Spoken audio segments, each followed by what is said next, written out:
Chapter 3, Prana. Pranayama is not, as many think, something about breath. Breath indeed has very little to do with it, if anything. Breathing is only one of the many exercises through which we get to the real pranayama. Pranayama means the control of prana. According to the philosophers of India, the whole universe is composed of two materials, one of which they call akasha. It is the omnipresent, all-penetrating existence. Everything that has form, everything that is a result of combination, is evolved out of this akasha. It is the akasha that becomes the air, that becomes the liquids, that becomes the solids. It is the akasha that becomes the sun, the earth, the moon, the stars, the comets. It is the akasha that becomes the human body, the animal body, the plant, every form that we see, everything that can be sensed, everything that exists. It cannot be perceived. It is so subtle that it is beyond all ordinary perception. It can only be seen when it has become gross, has taken form. At the beginning of creation there is only this akasha.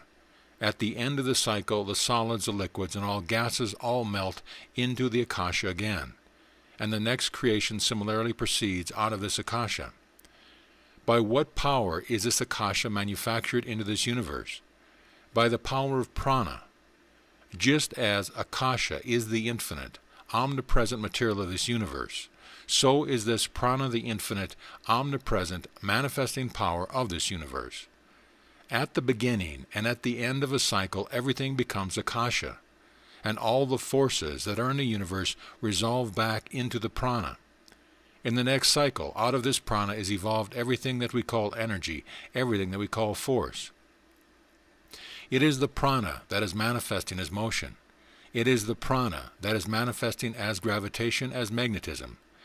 It is the prana that is manifesting as the actions of the body, as the nerve currents, as thought force. From thought down to the lowest force, everything is but the manifestation of prana. The sum total of all forces in the universe, mental or physical, when resolved back to their original state, is called prana. When there was neither ought nor not, when darkness was covering darkness, what existed then? That akasha existed without motion. The physical motion of the prana was stopped, but it existed all the same. At the end of a cycle, the energies now displayed in the universe quiet down and become potential. At the beginning of the next cycle, they start up, strike up the akasha, and out of the akasha evolves these various forms. And as the akasha changes, this prana changes also into all these manifestations of energy. The knowledge and control of this prana is what is meant by pranayama. This opens to us the door to almost unlimited power. Suppose, for instance, a man understood the prana perfectly and could control it. What power on earth would not be his? He would be able to move the sun and stars out of their places, to control everything in the universe, from the atoms to the biggest suns, because he could control the prana. This is the end and aim of pranayama. When the yogi becomes perfect, there will be nothing in nature not under his control. If he orders the gods or the souls of the departed to come, they will come at his bidding. All the forces of nature will obey him as slaves. When the ignorant seize these powers of the yogi, they call them the miracles. One peculiarity of the Hindu mind is that it always inquires for the last possible generalization, leaving the details to be worked out afterwards. The question is raised in the Vedas. What is that, knowing which we shall know everything? Thus all books and all philosophies that have been written have been only to prove that by knowing which everything is known. If a man wants to know this universe bit by bit, he must know every individual grain of sand, which means infinite time. He cannot know all of them. Then how can knowledge be? How is it possible for a man to be all-knowing through particulars? The yogis say that behind this particular manifestation there is a generalization. Behind all particular ideas stands a generalized, an abstract principle. Grasp it, and you have grasped everything. Just as this whole universe has been generalized into the Vedas, into that one absolute existence, and he who has grasped that existence has grasped the whole universe. So all the forces have been generalized into this prana, and he who has grasped the prana has grasped all the force of the universe, mental or physical. He who has controlled the prana has controlled his own mind and all the minds that exist. He who has controlled the prana has controlled his body and all the bodies that exist, because the prana is the generalized manifestation of force. How to control the prana is the one idea of pranayama. All the training and exercise in this regard are for that one end. Each man must begin where he stands, must learn how to control the things that are nearest to him. This body is very near to us, nearer than anything in the external universe, and this mind is the nearest of all. The prana, which is working this mind and body, is the nearest to us of all the prana in the universe. This little wave of the prana, which represents our own energies, mental and physical, is the nearest to us of all the waves of the infinite ocean of prana.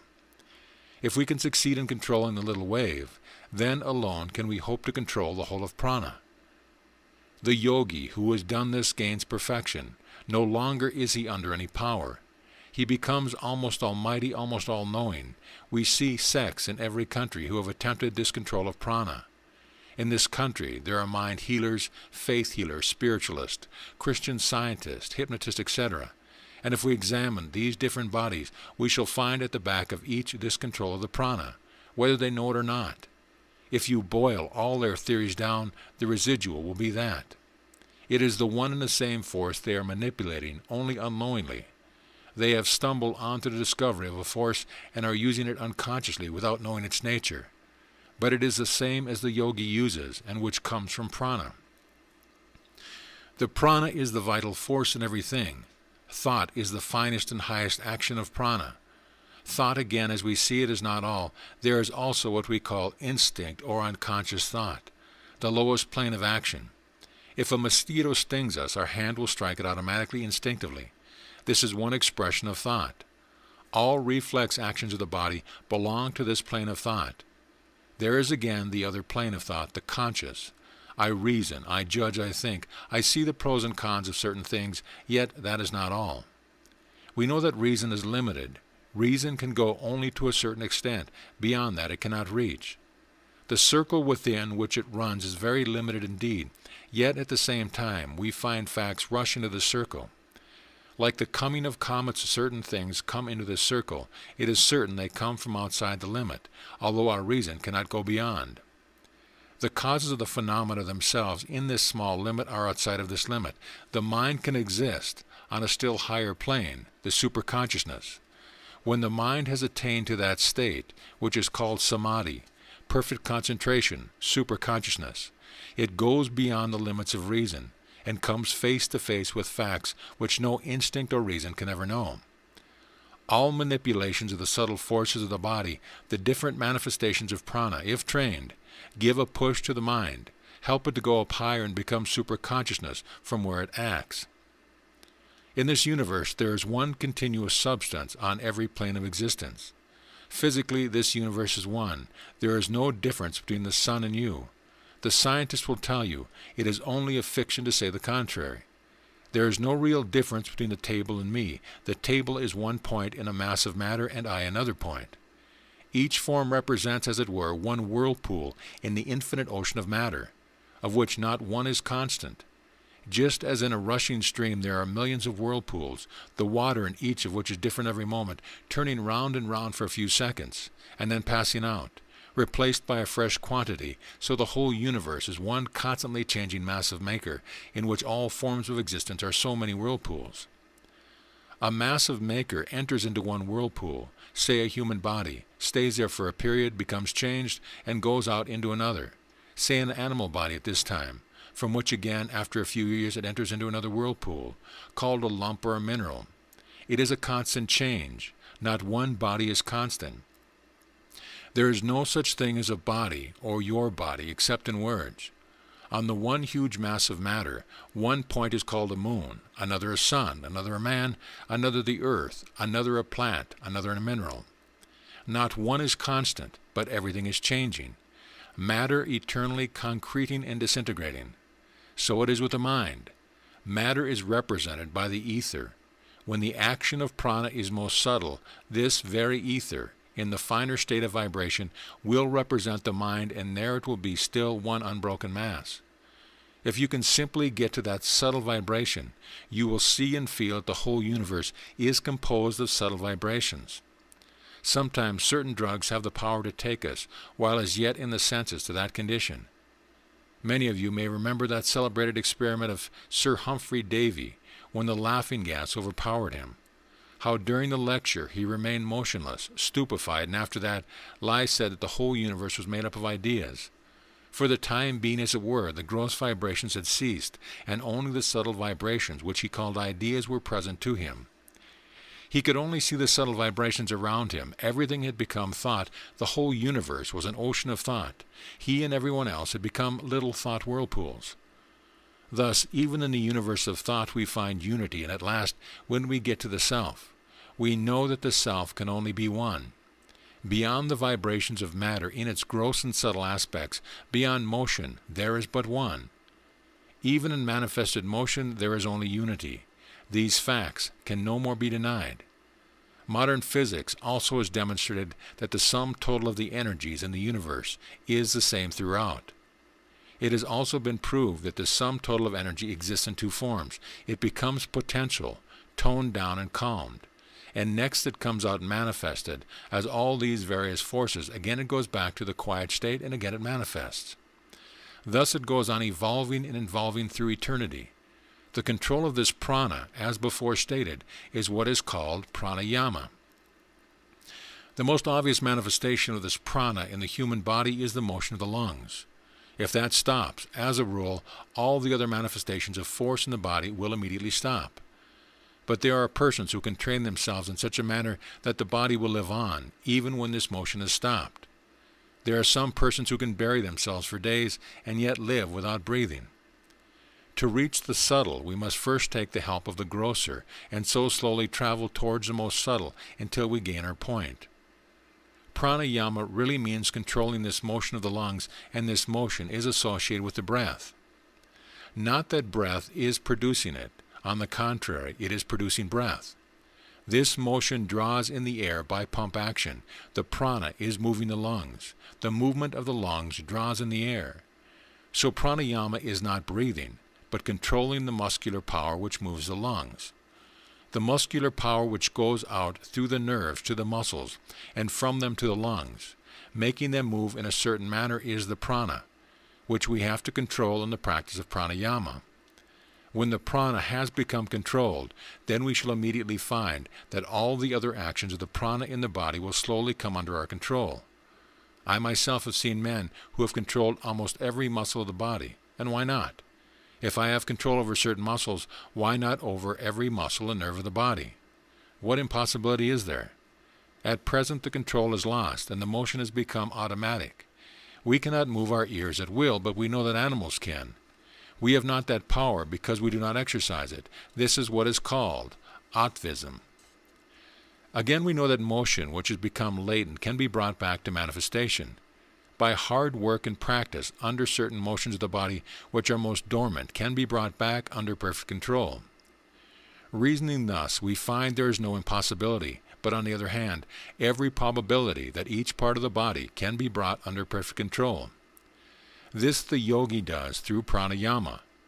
Perhaps some of you have read that in pranayama, when drawing in the breath, you must fill your whole body with prana. In the English translations, prana is given as breath, and you are inclined to ask how that is to be done. The fault is with the translator. Every part of the body can be filled with prana, this vital force, and when you are able to do that, you can control the whole body. All the sickness and misery felt in the body will be perfectly controlled. Not only so, you will be able to control another's body. Everything is infectious in this world, good or bad. If your body be in a certain state of tension, it will have a tendency to produce the same tension in others. If you are strong and healthy, those that live near you will also have the tendency to become strong and healthy. But if you are sick and weak, those around you will have the tendency to become the same. In the case of one man trying to heal another, the first ideal is simply transferring his own health to the other. This is the primitive sort of healing. Consciously or unconsciously, health can be transmitted. A very strong man living with a weak man will make him a little stronger whether he knows it or not. When consciously done, it becomes quicker and better in its action. Next come those cases in which a man may not be very healthy himself, yet we know that he can bring health to another. The first man in such a case has a little more control over the prana and can rouse for the first being his prana, as it were, to a certain state of vibration and transmit it to another person. There have been cases where this process has been carried out at a distance, but in reality there is no distance in the sense of a break. Where is the distance that has a break? Is there any break between you and the sun? It is a continuous mass of matter, the sun being one part and you another. Is there a break between one part of a river and another? Then why cannot any force travel? There is no reason against it. Cases of healing from a distance are perfectly true. The prana can be transmitted to a very great distance, but to know one genuine case, there are hundreds of frauds. This process of healing is no so easy as it is taught to be. In the most ordinary cases of such healing, you will find that the healers simply take advantage of the naturally healthy state of the human body. An allopath comes and treats cholera patients and gives them his medicines. The homeopath comes and gives his medicines and cures perhaps more than the allopath does, because the homeopath does not disturb his patients, but allows nature to deal with them. The faith healer cures more still, because he brings the strength of his mind to bear and rouses through faith the dormant prana of the patient. There is a mistake constantly followed by faith healers. They think that faith directly heals a man. But faith alone does not cover all the ground. There are diseases where the worst symptoms are that the patient never thinks that he has a disease. That tremendous faith of the patient is itself one symptom of the disease, and usually indicates that he will die quickly.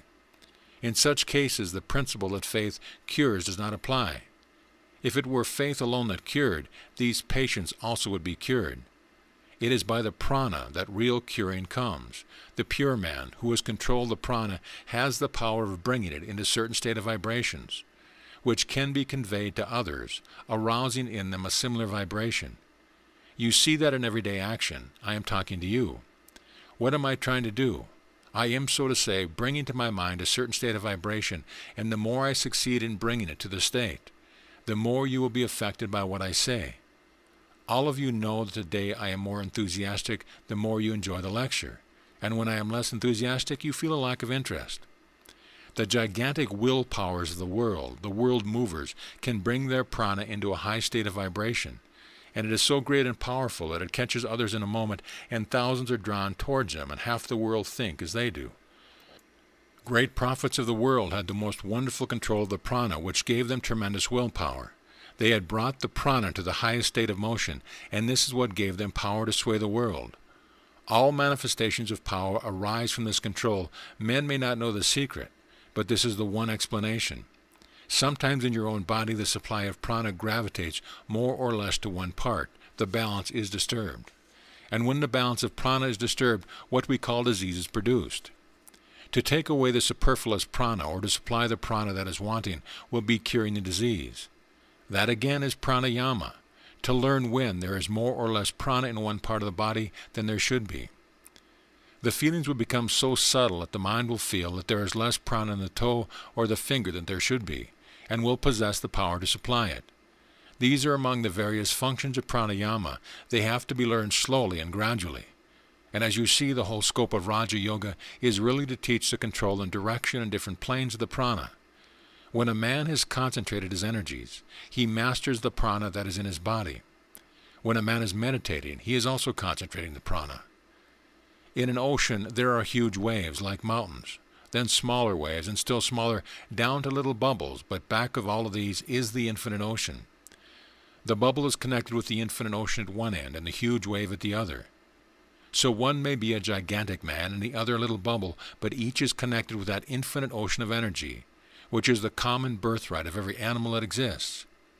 Wherever there is life, the storehouse of infinite energy is behind it, starting as some fungus, some very minute, microscopic bubble, and all the time drawing from the infinite storehouse of energy, a form is changed slowly and steadily until in course of time it becomes a plant, then an animal, then man, and ultimately God. This is attained through millions of eons, but what is time? An increase of speed, an increase of struggle, is able to bridge the gulf of time. That which naturally takes a long time to accomplish can be shortened by the intensity of the action, says the yogi. A man may go on slowly, drawing in this energy from the infinite mass that exists in the universe. and perhaps you will require 100,000 years to become a diva, and then perhaps 500,000 years to become still higher, and perhaps 5 millions of years to become perfect. Given rapid growth, the time will be lessened. Why is it not possible with sufficient effort to reach this very perfection in 6 months or 6 years? There is no limit. Reason shows that. If an engine with a certain amount of coal runs 2 miles an hour, it will run the distance in less time with a greater supply of coal. Similarly, why shall not the soul, by intensifying its action, attain perfection in this very life? All beings will at last attain to that goal, we know, but who cares to wait all these millions of eons? Why not reach it immediately in this body, even in this human form? Why shall I not get the infinite knowledge, infinite power now? The ideal of the yogi, the whole science of yoga, is directed to the end of teaching men how, by intensifying the power of assimilation, to shorten the time for reaching perfection, instead of slowly advancing from point to point and waiting until the whole human race has become perfect. All the great prophets, saints, and seers of the world, where did they do? In one span of life, they lived the whole life of humanity, traversed the whole length of time that it takes ordinary humanity to come to perfection. In one life, they perfect themselves. They have no thought for anything else, never live a moment for any other idea, and thus the way is shortened for them. This is what is meant by concentration, intensifying the power of assimilation, thus shortening the time. Raja Yoga is a science which teaches us how to gain the power of concentration. What is pranayama to do with spiritualism? Spiritualism is also a manifestation of pranayama. If it be true that the departed spirit exists, only we cannot see them, it is quite probable that there may be hundreds and millions of them about us we can neither see, feel, or touch. We may be continually passing and repassing through their bodies, and they do not see or feel us. It is a circle within a circle, a universe within a universe. We have 5 senses, and we represent prana in a certain state of vibration. All beings in the same state of vibration will see one another. But if there are beings who represent prana in a higher state of vibration, they will not be seen. We may increase the intensity of light until we cannot see it at all, but there may be beings with eyes so powerful that they can see such light. Again, if its vibrations are very low, we do not see a light, but there are animals that may see it, as cats and owls. Our range of vision is only one plane on the vibration of this prana. Take this atmosphere, for instance. It is piled up layer upon layer, but the layers near to the earth are denser than those above, and as you go higher, the atmosphere becomes finer and finer. Or take the case of the ocean. As you go deeper and deeper, the pressure of the water increases, and animals which live at the bottom of the sea can never come up, or they will be broken into pieces. Think of the universe as an ocean of ether, consisting of layer after layer of varying degrees of vibration under the action of prana. Away from the center, the vibrations are less. Nearer to it, they become quicker and quicker. One order of vibration makes one plane. Then suppose these ranges of vibrations are cut into planes so many millions of miles, one set of vibration, and then so many millions of miles, another, still higher set of vibration, and so on. It is therefore probable that those who live on the plane of a certain state of vibration will have the power of recognizing one another, but will not recognize those above them.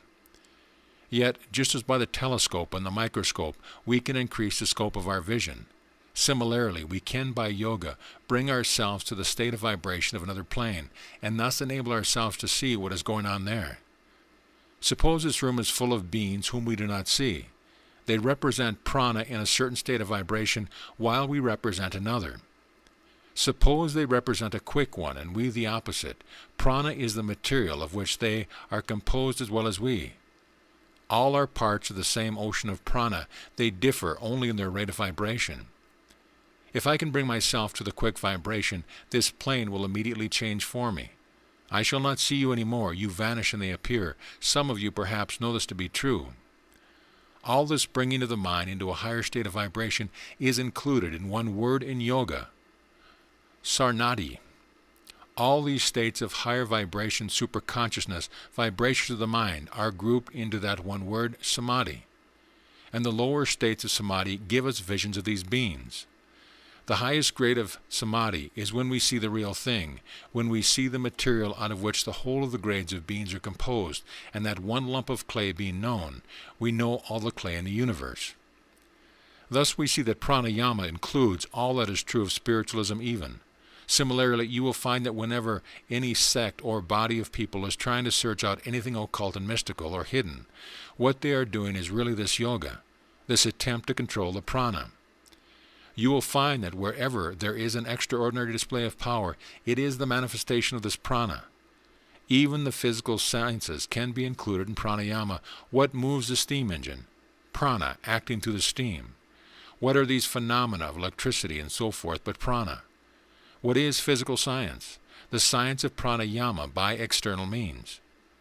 Prana, manifesting itself as mental power, can only be controlled by mental means. That part of pranayama which attempts to control the manifestation of the prana as mental force by mental means is called Raja Yoga.